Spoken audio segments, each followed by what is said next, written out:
and new key is right here. So in today's episode, I'm really excited about this one because we're coming into one of my favorite postures, which is the compass pose. Sometimes it's also known as the sundial pose as well.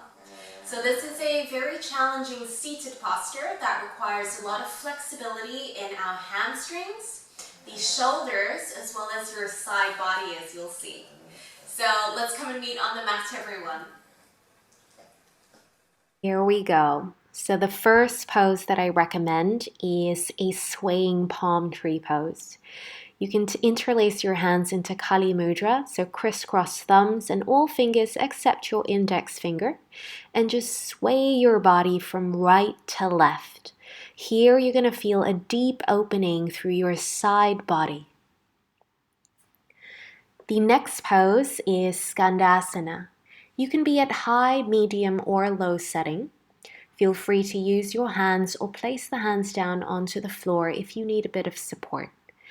This posture is helpful for us because we are looking to extend our hamstrings and get a bit more length in this region of our body. Stay for a few breaths. Remember, if it's too much, come up a little higher. The next pose is Parivrtta. Keep your front foot pointing forwards and your back foot is faced out towards either 1 o'clock or 10 o'clock, so essentially your hips are square. You can place your hands on blocks at high, medium, or low setting, as long as you're keeping the integrity of your front hamstring straight here. Lower down the chest onto your thighs, and then perhaps when you feel ready, you can remove the blocks and let your hands rest down to the mat. For a deeper variation, have your palms facing the other way round, so wrists facing forwards and fingertips facing back.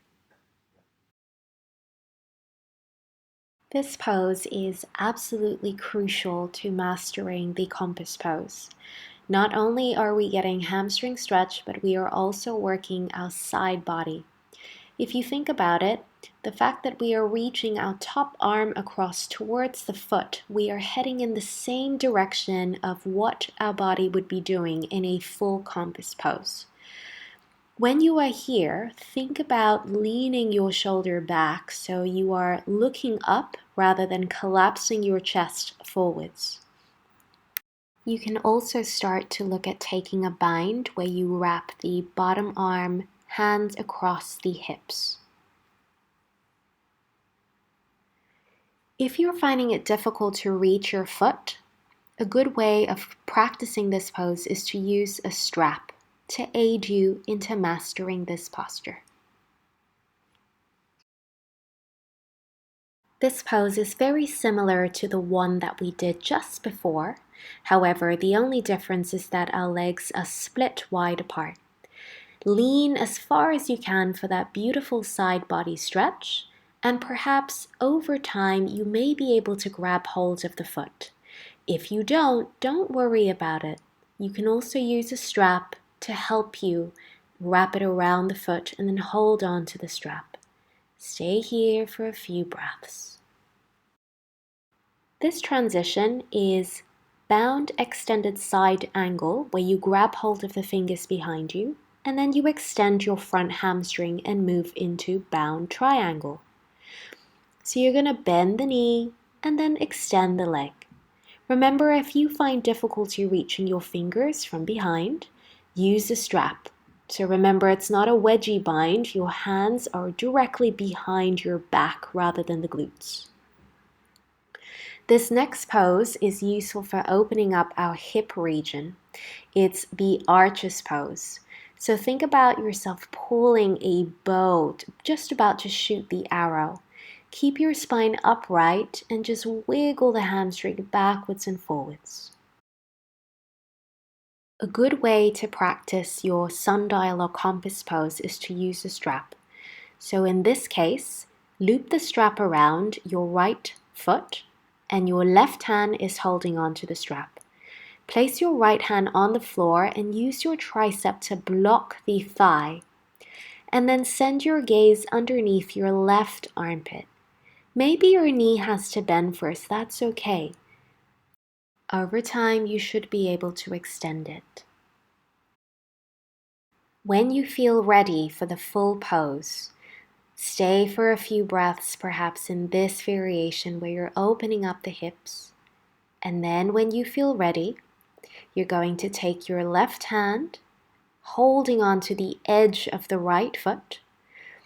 Weave your right hand in front of the thigh, palms flat down onto the mat, and then slowly start to extend the foot all the way up. Feel that beautiful side body stretch as you send the gaze underneath the armpit.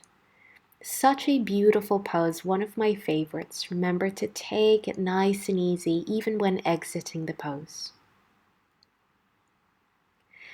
Another variation is to keep your front leg extended. The movement is exactly the same, the only difference being that your front leg, rather than being bent, is completely straightened up front. Keep practicing all these poses, and before you know it, you'll be mastering your sundial pose. Hi guys! We hope that you found that tutorial helpful for you. Remember that if it's not happening just yet, enjoy the journey of learning, because more often than not, when we come to that final place where we master the pose, the excitement is suddenly all over. So just be in the moment, enjoy your journey of learning, and drop me a note if you have any questions. Thank you everyone. Namaste.